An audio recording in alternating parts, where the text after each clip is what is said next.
Tips to improve your riding, Western dressage, eventing, hunter jumper even. Just small snippets that I use throughout my virtual lessons and my clinics and in-person lessons, obviously, that you can start to implement in your own everyday riding that hopefully will help you improve your confidence, your communication skills, help understand your balance, your horse's balance, and help guide you to better balance and better scores overall. When we chat with riders, most of the time they have a very formed equitation. Hand to mouth is very steady, very straight. Heels are very steady, very straight, very even. However, I can't say this enough. Your horses are not even. They do not come out of the womb even. They do not eat even. They do not stand even. They do not move evenly. And you can test this theory by having them walk back and forth towards the camera, trot back and forth straight towards the camera, canter back and forth straight towards the camera. They're going to be on different tracks. Our goal is to get them even physically, meaning we're able to supple them a little bit. This little bit of bend within my entire body we use a lot with the thoroughbreds or the hotter horses to help kind of slow them down just a bit. But back to equitation, because a lot of people are very rigid in their equitation, it's very hard for me to encourage people, especially over the phone, to get them to adapt to a bit of change. Especially if you have a timid rider or a forward horse, they tend to go even on that bit pressure and even with their aids. And what tends to happen is they actually tend to tilt forward and start to pull back or hold here, or God forbid, hold here. Now your hands and your arms are engaged here. The problem is when your horse finally does relax to you, your arms are going to follow backwards because you're not adapt and ready with a good strong posture to be able to give. So I do several different ways. One way is I make sure that your elbow is able to close against your rib, but ideally only on one arm. Why only one arm? We'll get to that here in just a second. So if you're confused about closing the back of your armpit, closing the back of your arm, most people hold their hands heavy and lock their elbow, which tends to pitch you forward, but also makes you not willing to respond in a soft, kind way, like you're asking your horse's neck to respond in. So our goal is to kind of take your elbow up, your shoulder up to your ear, take a deep breath, let it relax back down, and then close the back of your arm. You can play the game of tug of war with someone. You'll notice as they pull on you with your arm closed, you're not able to get unbalanced. If your arm is straight, they'll tilt you forward. So again, we can close the back of our armpit. If you're struggling with that, you can take your arms out to a T, turn your palm up, drop your arms back down. That's the feeling we're getting where we're engaging the backside of your body.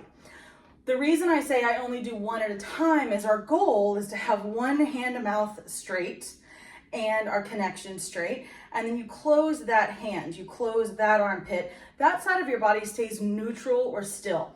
Now, it does engage if the horse starts to kind of root and yank on you. If the horse starts to alter your equitation, which is something I say a lot, especially in virtual. If the horse is altering your equitation, we have to set boundaries and say, hey, I've already set a boundary here, and I'm going to either bicycle pedal backwards my aids all the way to my hip if I need to, or I'm gonna pulse my hand here. Other than that, I stay neutral. This side of my body is going to be encouraging submission, softness, suppleness, all kinds of bend, relaxation. However, I only do things in 3 to 5 strides. So if I'm riding completely even hand to mouth and my horse is a little bit here, I'm still gonna close my aids and then I'm going to invite my horse. Can I maybe encourage with a suppling aid or a rolling aid to help my body relax as well? Can I maybe encourage the ear on this one side to come back towards my thigh for 3 to 5 strides? And then what most people forget to do or are afraid to do is at that point, I then relax. And I say push a shopping cart forward, maybe with one hand, maybe with both hands. But the moment of relaxation is when our horses actually learn that that's the right response. Same thing with trailer loading. We keep their feet moving. When they put their feet in the right direction, we relax. That's the right response. And that's the same thing with holding your hands here. When the horse actually gives to you, you take from them, the horse becomes very offended, irritated. They're going to start responding by either not trying as much anymore, and they're not going to feel heard, or that you're a team player here and you're just greedy, or they're not going to have a clue where to go and you're not going to have a clue where to go. But ideally, I don't want the horse backed off the bit anyway. I want to encourage my horse to guide to the bit. So having a good steady outside aid is key, and then kind of guiding them. Now, here's the key. This also can change. I might be, this is my rail, I might be that this is my rail hand and I'm suppling here. When I get the horse to respond in this way, I can also switch my aids. This now becomes my quiet hand, and this becomes my active hand. So those are several things that I work with riders that are kind of understanding how to work the horse a little differently, how to guide the horse, how to get a little bit further in their warm-up and or workout. And again, everything is 3 to 5 strides. Nothing is sharp. If you have a sharp aid, you expect a sharp response. If you have a sharp kick, you should expect a sharp response. With that said, I don't feel like enough riders have enough understanding of how to actually implement shifting their aids. So when most people land in the saddle, they land evenly, or at least evenly for them. They still might have a collapsed hip, the horse might be unbalanced, the saddle might not fit correctly. All three things might be happening. I work very hard to encourage riders to land heavy in one sitting bone. So right now I'm only landing in my right sitting bone if I'm sitting. And I'm gonna allow my hamstring to stretch, my calf to stretch as I land in that sitting bone. I might also roll my shoulder back. I say a lot, imagine that you're looking over your horse's body to imagine there might be a horsefly landing on them, or even better, imagine you're reaching for something. That's the feeling you want in that inside hip. The other hip can just kind of stay neutral. And ideally, this is also setting you up for a good canter bend, because my inside hip is heavier. I'm able to roll and relax and roll with, encourage bend. The outside is neutral and against my A's. I'm not overly giving them, and so my horse doesn't look exactly like I do as a rider, where their shoulder is flailing out and they're scrambling for balance. Okay, so we also have horses that are too fast or too slow. Do not try to push your too slow horse past the point of its threshold. Encourage it to be a winner. What do I mean by that? Do things that your horse does well. Can I encourage this horse to maybe slow down for 3 strides? Notice how I'm bicycle pedaling backwards. Movement is really key here in riding. Most riders are holding their breath or overly pushing, or God forbid, grinding, right? So if I've got my slower, older guy always that doesn't want to really actively go forward, well, where is forward, and especially what is forward to you, and where is your ending point for that you're actually going to praise this animal? Start to think about what it can do well. So I will pick a leg, pick either front leg, and I'm going to be completely in charge of where that front leg lands. Is it going to land and go to the right? Is it going to land and go to the left? How can I get that leg to dial it back? I will also say sit heavy in that inside sitting bone until they slow down. If you've got your faster horse, I can also say, hey, slow them, shorten them, slow them, shorten them, relax. What you'll notice on your slower horse is when you slow, shorten, and then relax, they start to cover more ground. They start to get a little bit more in front of your leg, because you've also worked their counter muscles than just the push muscle and straining. You're also encouraging them to kind of rock back, stretch these muscles so that they're much more willing to go out and forward.